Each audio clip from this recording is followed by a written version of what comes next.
to Faith Over Breakfast. I'm Andy Littleton. I'm here with Jesse Wood from Naco Christian Church in Naco, Arizona. We are drinking coffee that he roasted all by himself 10 feet away from us on his back porch in his awesome homemade roaster.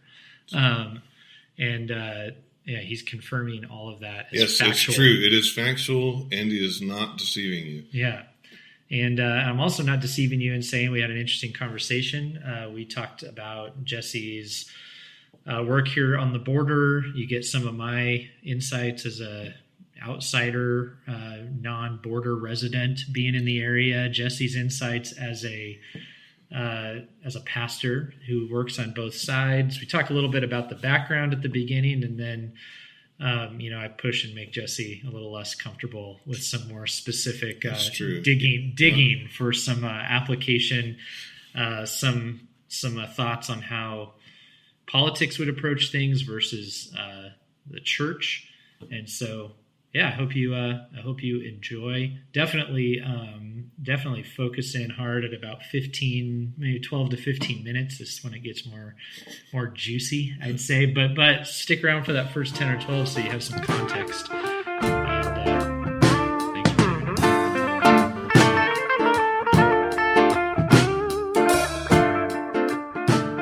All right, so Faith Over Breakfast is what we're doing this morning, and we are live in Naco, Arizona, off-site. It's a crazy time. I've got Jesse Wood here, who's my friend from Naco, and he is a pastor here. And my name is Andy Littleton, as most of you listening will know. I'm a pastor at Mission Church in Tucson.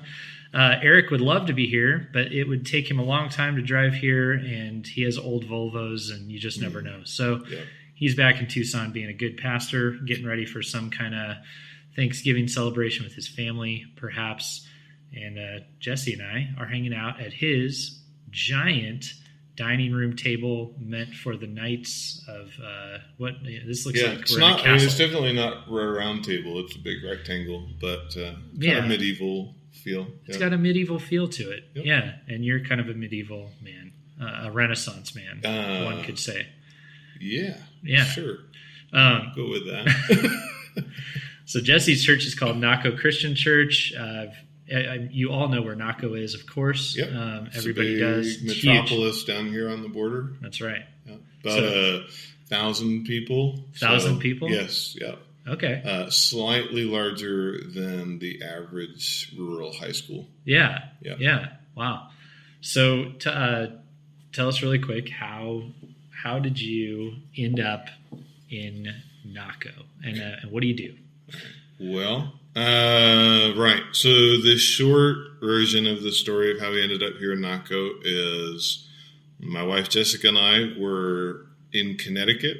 I was doing youth ministry there and going to seminary in Philadelphia. And as I was getting to the end of my studies and had the opportunity to preach and do some more kind of associate pastor type work, we just started to feel like whatever the next thing was, it was going to involve, preaching on a regular basis and kind of maybe overseeing the church more generally rather than just a specific area of ministry. And you were telling me just a minute ago before we went online here that you weren't originally thinking of being a pastor. You were going to teach, but then somewhere in there that changed and you realized. And that really changed, I think, while we were in Connecticut. My goal with, seminary training, I did not do kind of the standard get ready for ministry degree. I did more focused on, the academic aspects of biblical studies. That's what I was really interested in. Did know that we wanted to work eventually with Spanish speakers and wanting to kind of offer formal classroom type training for people who wanted to go do ministry. But while I was in Connecticut, I was doing youth ministry because I had really been impacted by youth ministry, wanted to do that, but then started to get to preach and take on other responsibilities and really kind of fell in love with doing that. And so that's how we came to thinking, we want to get into a ministry where we're doing more of that and where we some serious bass happening. Yeah, I know. Outside I'm here. hoping that comes through because, as a kid, I would have hoped that kind of bass would have been coming out of my trunk. Whoever has that much bass definitely wants recognition, and so they're getting some here on your podcast. They're getting international, international to our listeners in Japan, which you don't know that reference, but sounds like maybe it was just a big truck. Oh, it was a garbage truck. Oh, sorry, kids. But so you mentioned Spanish speaking. So you were speaking Spanish at this point. Jessica, your wife, is from Monterrey. Correct. Or Monterrey. Yeah, 2 R's. Not Monterey, 1 R in California, but Monterrey, 2 Mexico. R's. Yeah. Monterey, Mexico. And so you're a bilingual couple at this point. Right. So that's a factor. Jessica was telling me she learned English in Connecticut. Yeah. So you kind of had that unique. You were the only bilingual youth ministry couple in Connecticut at the time. At least in Monroe, Connecticut. Yeah. We were in Connecticut, and part of the reason we had moved there was because we wanted to be closer. I'm from Massachusetts, so we kind of wanted to be closer to home.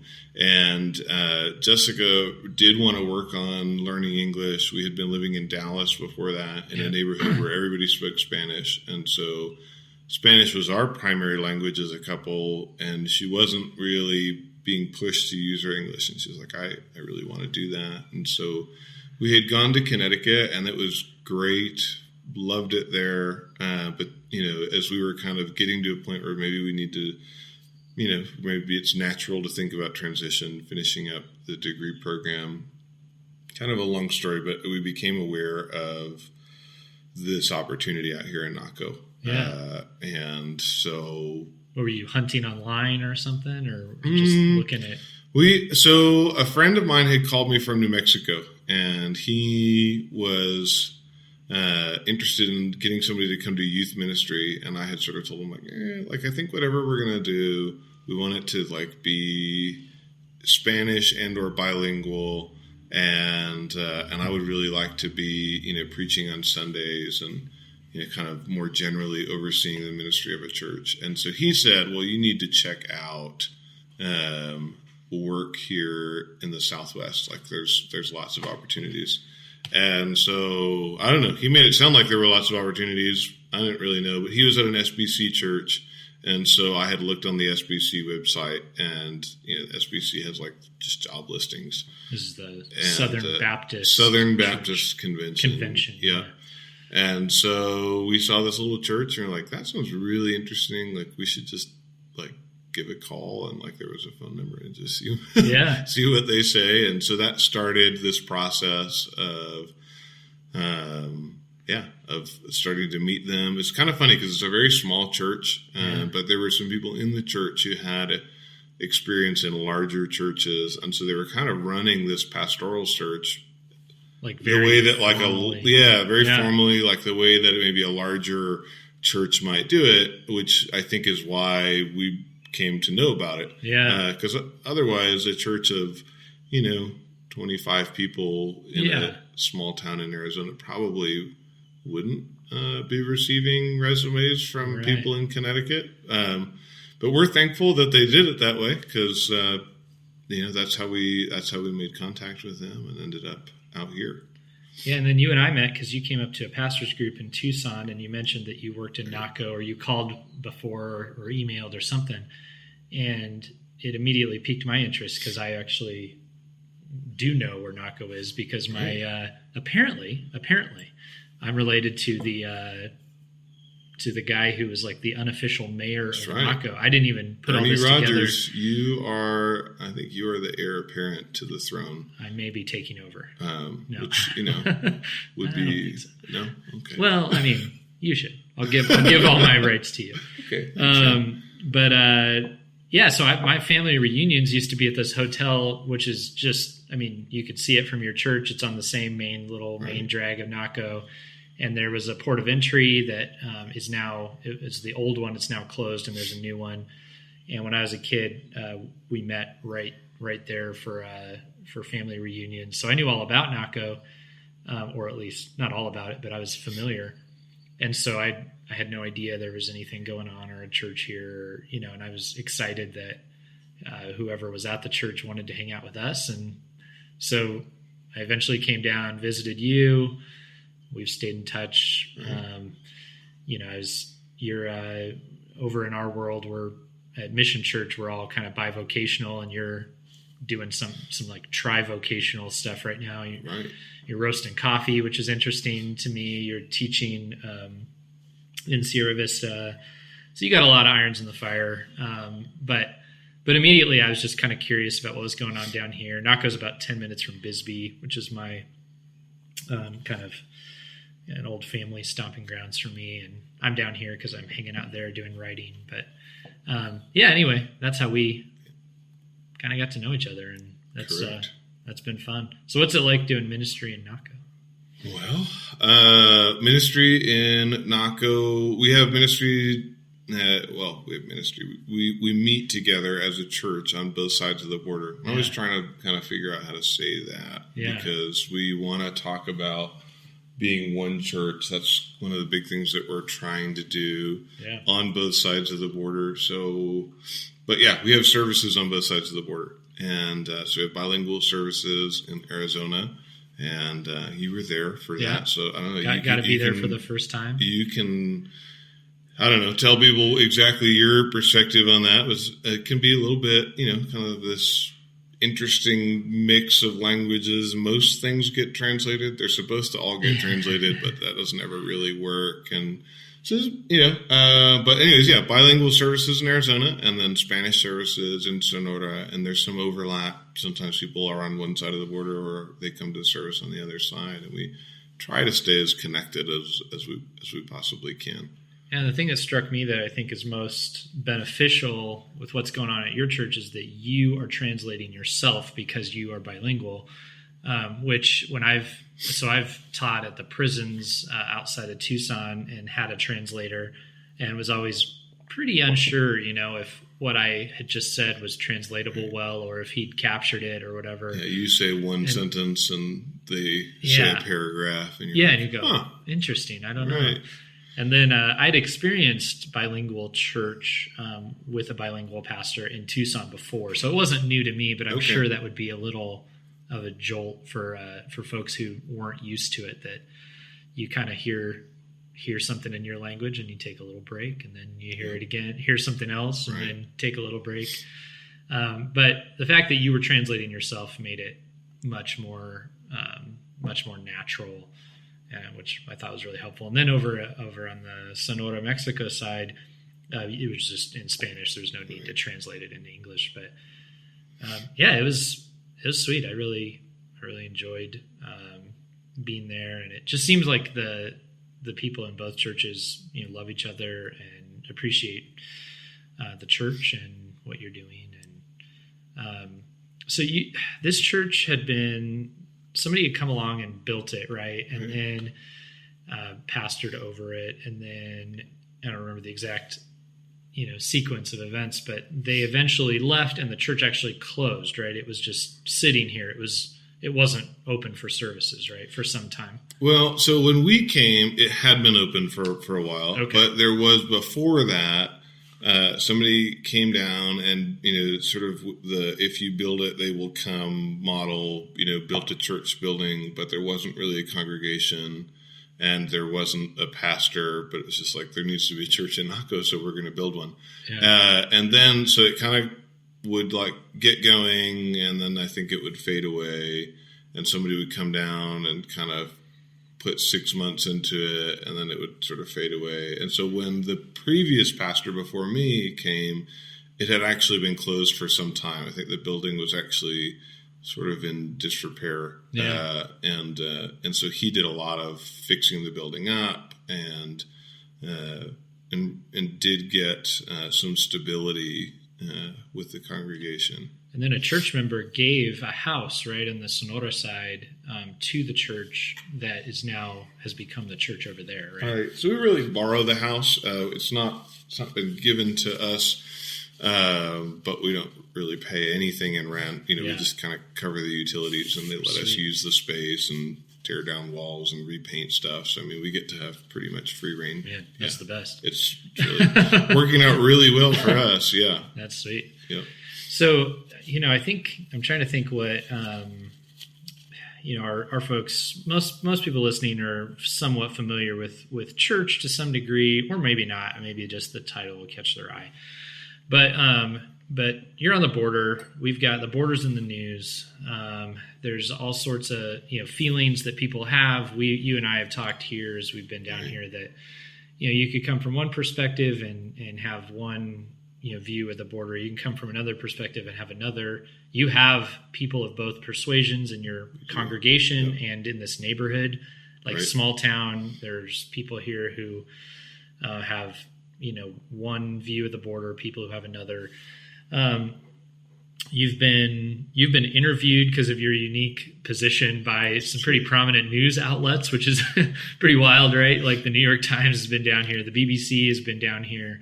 They've taken snippets of what you've had to say. Right. So here you have an unedited podcast, Jesse. Nothing will be cut. I better not mess up because I won't be able to blame it on on the guy who edited it. But we won't be cutting the nuance. What would you like people in the States, those friends of this podcast, like how would you represent the folks in this community on both sides, your unified church, and what it's like to do ministry here? Like what would you want them to know about this, the community here on both sides? Yeah, I guess. Well, I don't know. That's a little hard to answer without giving it too much thought. But I think what I would like people to know, or if they were to come, if I could change the question a little bit, what I'd like them to see is just how the gospel really can bring unity. I mean, that is what we want our church to be. And on some days we do it better than other days. But basically, when we get together as a church, what we're trying to do is to not let anything impede our fellowship with one another. And so there's the kind of obvious things like language barriers are overcome, cultural barriers. We, have people who are from Mexico, people whose families have recently moved to the States, people whose families have been here for a long time, and people who, like me, who are from Massachusetts and, a lady from Michigan. And so, just a lot of different kind of cultural perspectives that come together. And, you just have to be able to kind of look, not ignore them. And that's the big thing. We don't want to kind of ignore who we are, where we've come from, but to just say all that is secondary at best compared to who we are in Christ. But really, actually, the political tension has proven to be the most challenging thing at times to overcome. And even still, because, overcoming the language barrier is something that a lot of people do. We had a meeting. We're not actually a town. We're an unincorporated place. Right.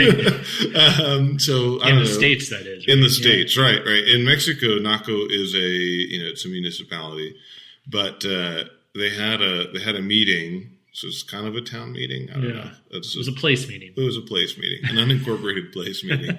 And, and so that meeting was translated because there's an understanding that this is a community where you have lots of people who speak both English and Spanish. And so that's just kind of what's expected. Yeah. What is not as easy is for people to overcome some of their, this was the political perspectives. And so, but we have intentionally worked as a church to just say, you know what, we want to always look at what Scripture says and hold fast to that together, and then kind of allow for freedom of opinion where Scripture maybe doesn't directly say this policy or that policy is the right one. Yeah. But the political tension has actually, challenged us to fortify our own unity and, kind of focus again on what we have been working towards, if that makes sense. It's interesting that, I was having a discussion with some guys down in Old Bisbee at the coffee shop about politics. And, I ventured a definition of politics to them, which was, that it came from the term that meant city, and that the real question that politics poses is, how do we live in the same city together?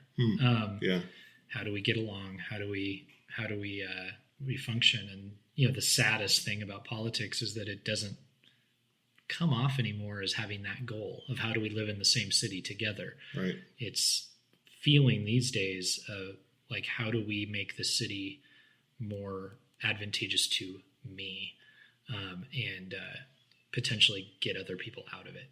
Right.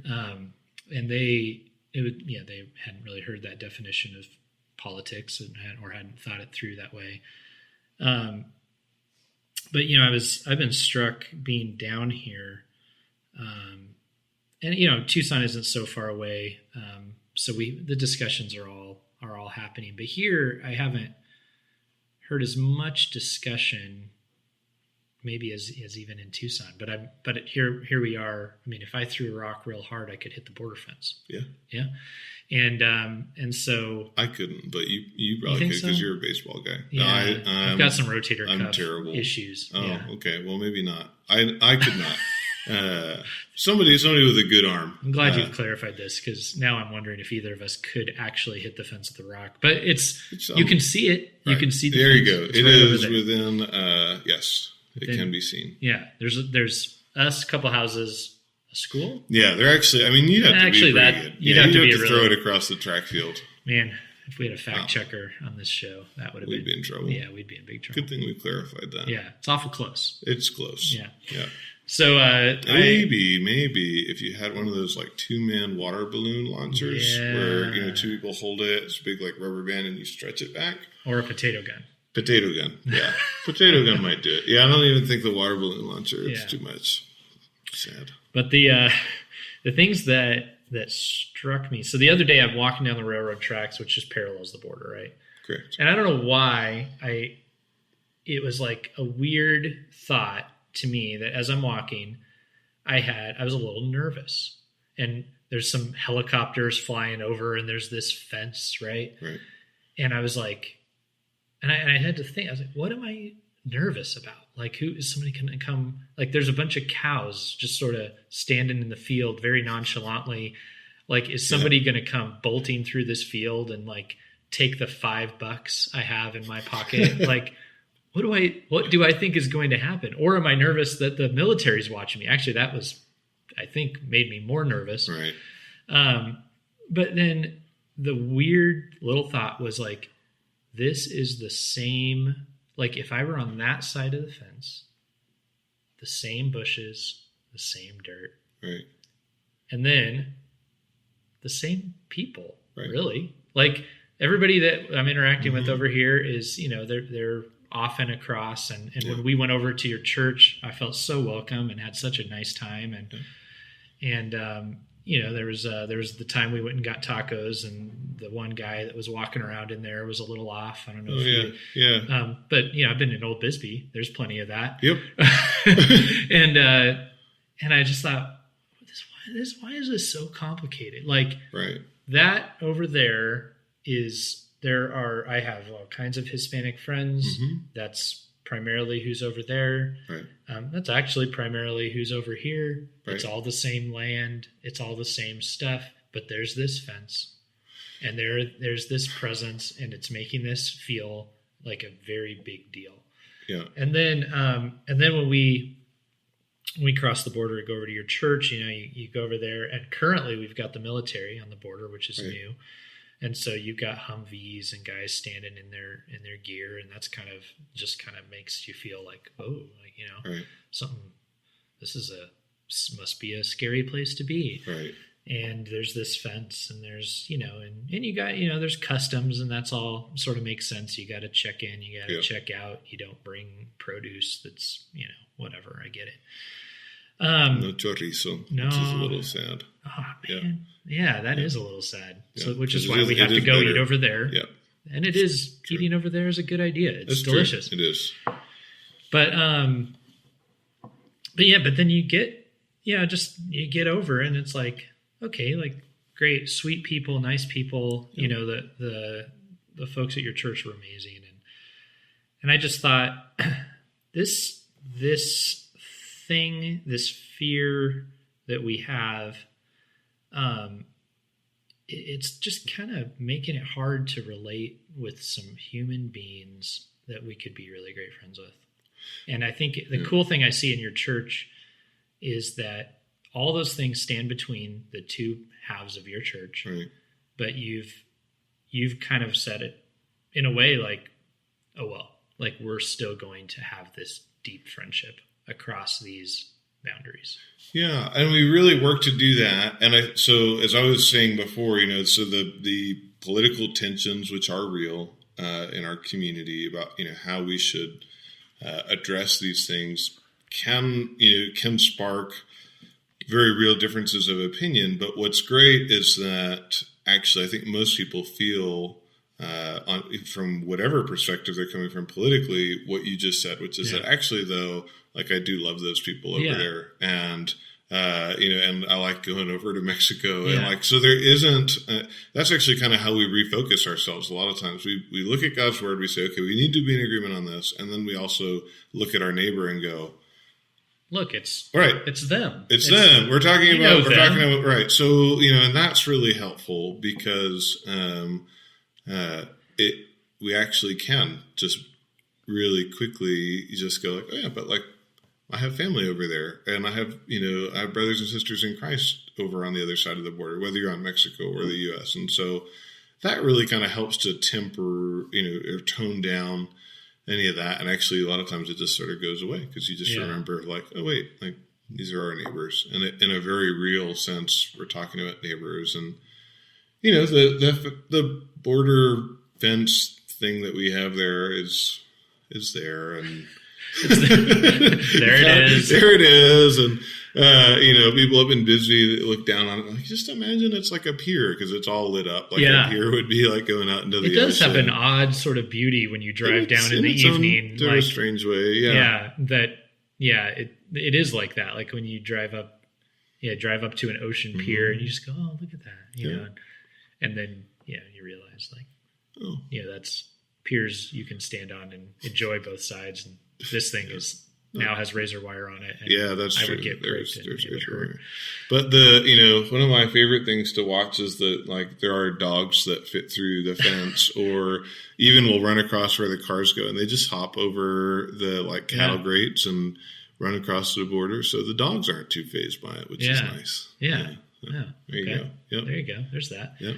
I think part of the deal with, because you used to have a hard border fence here that was put up in the Vietnam era, and part of the trouble was, ecologically, it was causing problems, right? Because animals couldn't pass, and their natural habitats were all goofed.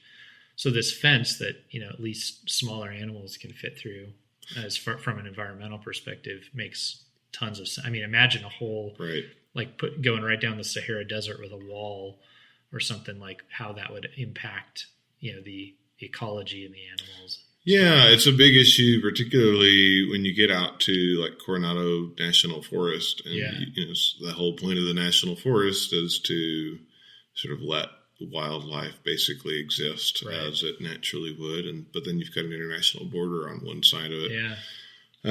But here, I think people generally, nobody was really excited about construction because it's a big project, lots of dust, stuff like that. Because this fence is new. But this is relatively new. So the last time I came, it was that Vietnam era painted metal panels. Yeah, and I don't think it was put up, just for those fact checking, I don't think it was put up during Vietnam, but it was like my understanding, like Vietnam, materials. Surplus, like temporary runway material from Vietnam. I think.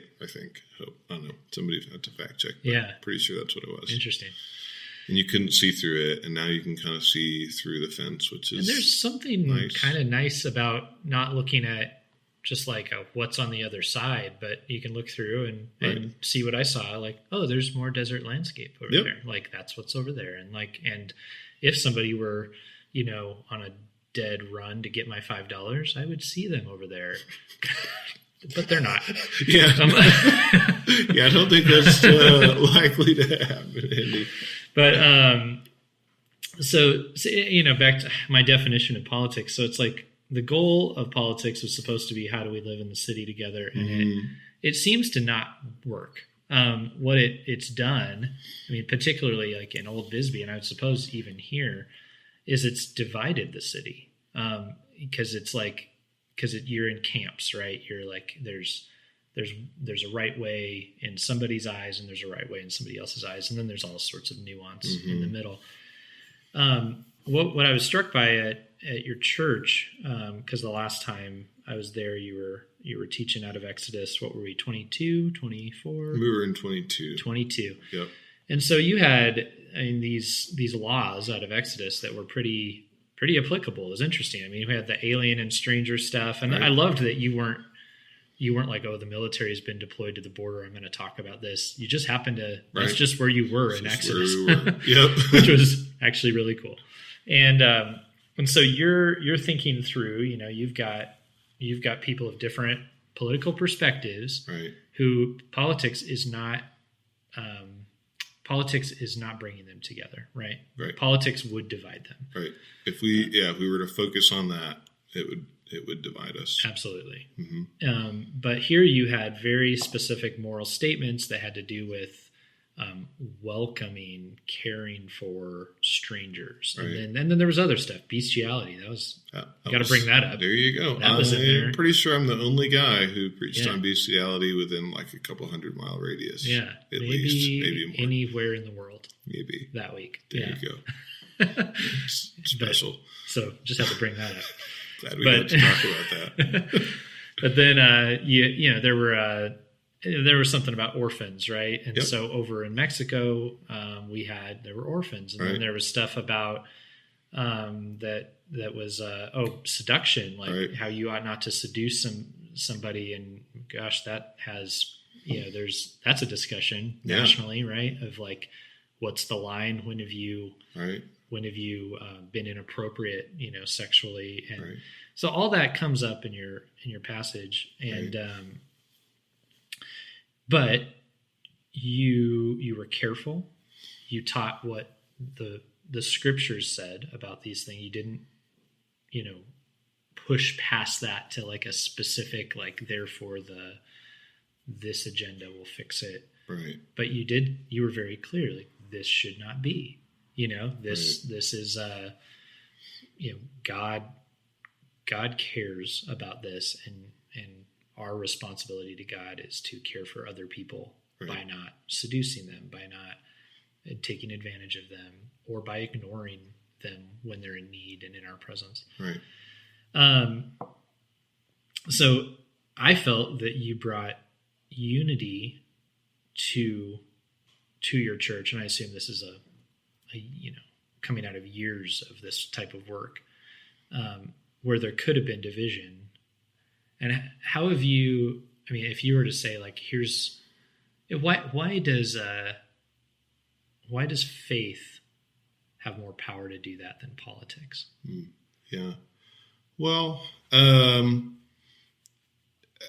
I mean, it gives us an unchanging, our faith in God, the God of Scripture, gives us a foundation that doesn't change. And that's really important, because boy, have politics changed. Right. Politics is always changing, right? Yeah. And there's always, the opinion of, whatever the latest trend is, people have different opinions, and culture is always changing. And so Scripture gives us something that is timeless.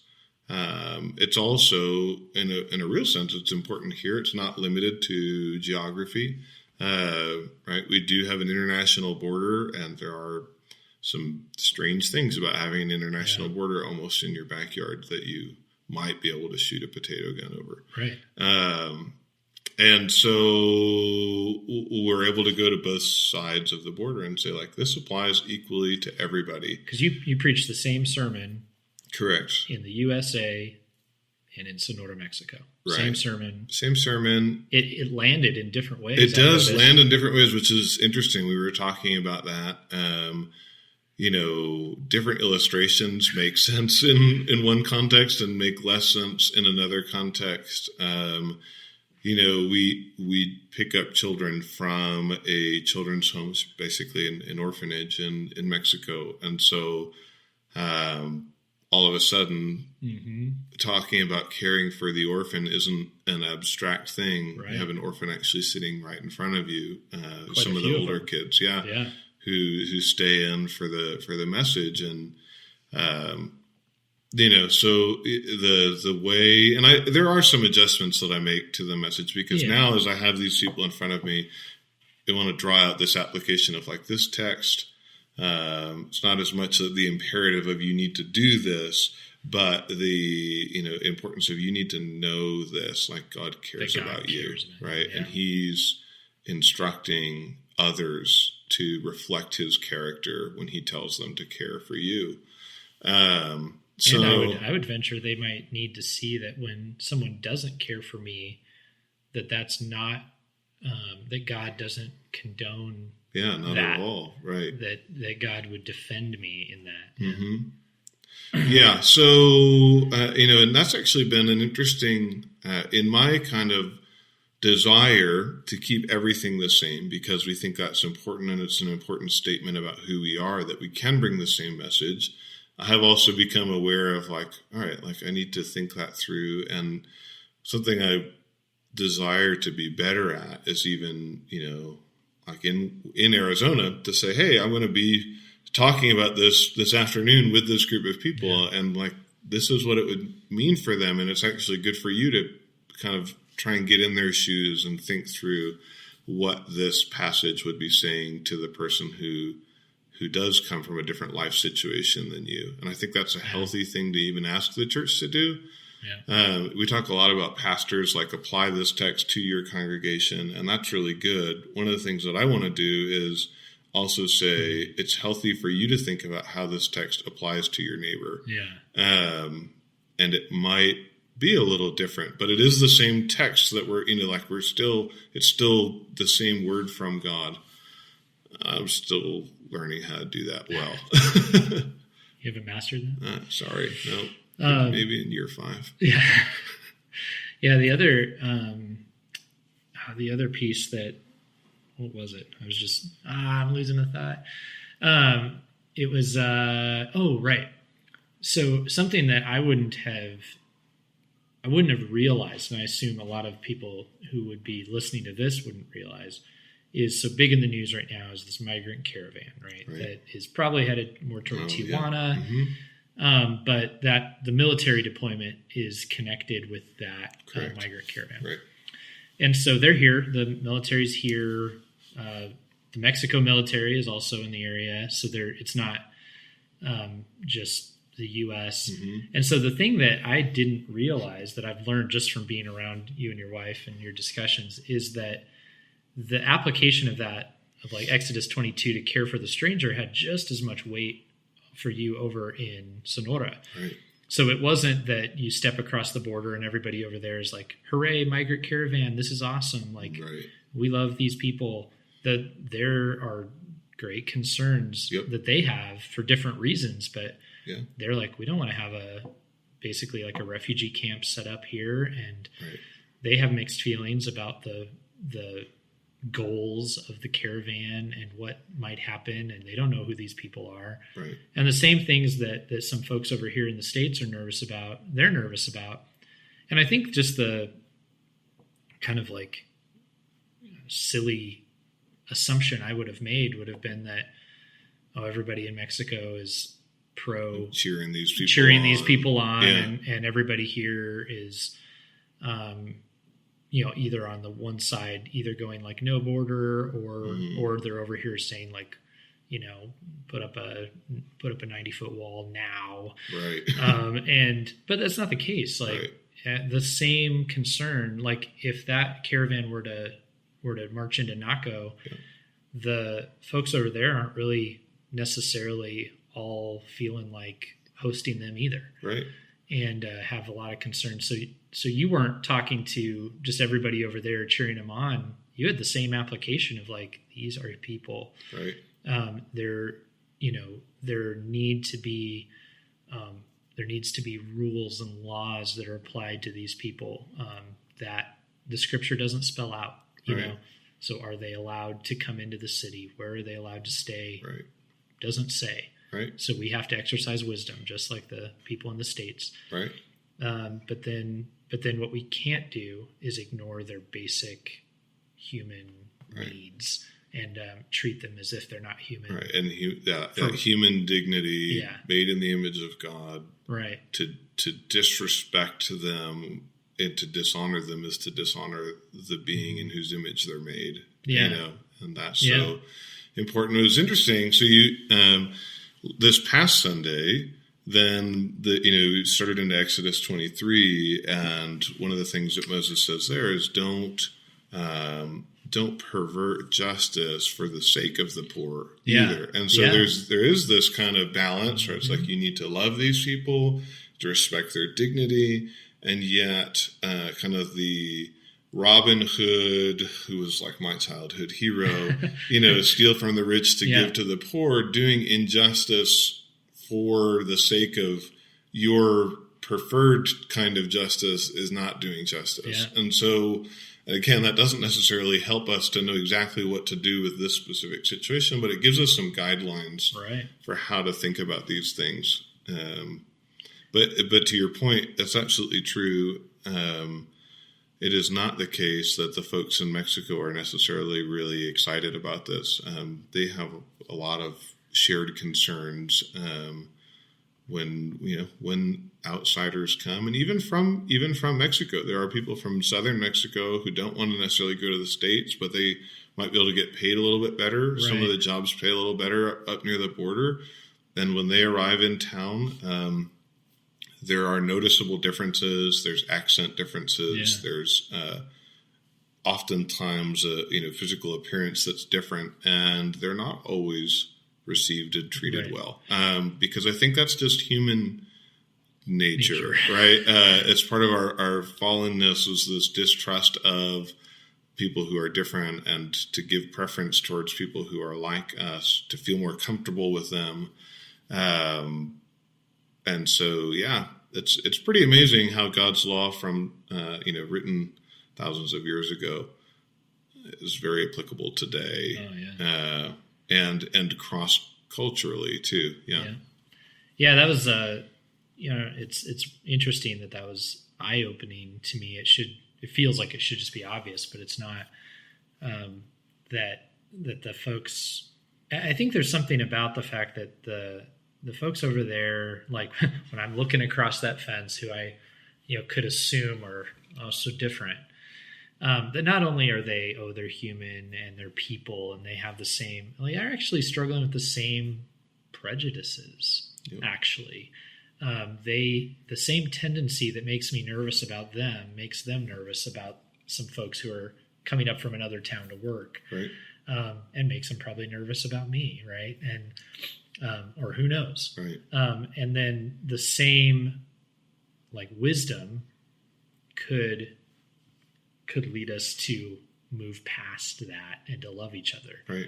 And I think even that made me feel more connected in that, realizing that you were needing to give the same advice about prejudice, about caring for the stranger, about applying the law. Right. You go, oh man, we are in the same boat. We are, yeah. And man, we could all sit down in the same church and hear the same sermon and be helped. Mm-hmm. And for whatever reason, don't we wish all this political work could solve that stuff? But it sure doesn't seem like it ever has or ever will. Yeah. We sure put a lot of hope in it, put a lot of effort into it. Right. But I don't know. I felt like what you're doing here, which is what we're doing in Tucson, which is what people are doing in the churches in Naco, Sonora, and all over the place. It has a unique power that I don't know. Maybe we just don't realize what we've got. Yeah. Sometimes. Well, I think the gospel really does. It comes to everybody, and sometimes it's like almost one-to-one the same, right? This, the concern about these migrants coming up, that was like a really easy one-to-one, like everybody, and then the application that we were just talking about with the orphans, there is some slight differences there, and yet, like that is like I think the word commends and critiques parts of every culture, totally. But it's the same word that does that. And so we can all hear the same word, and oftentimes the application is pretty much the exact same thing, and then there might be some nuances to it, and yet the same word can speak to everybody there. Yeah. And I think that's what's really cool. That's why we do what we do. That's it. You and I have had quite a conversation here about this, so we should probably wrap it up. Okay. So anyway, thanks for tuning in. Jesse's in Naco, Arizona at Naco Christian Church, and if you think to pray for him and that ministry, that'd be awesome. Or send him $1,000. He would never ask you to do that, but I'll just throw it out there. Send him $1,000. Do it. Anyway. Thanks for tuning in. Good to have you with us on Faith Over Breakfast. Eric, we miss you. Love you. See you later.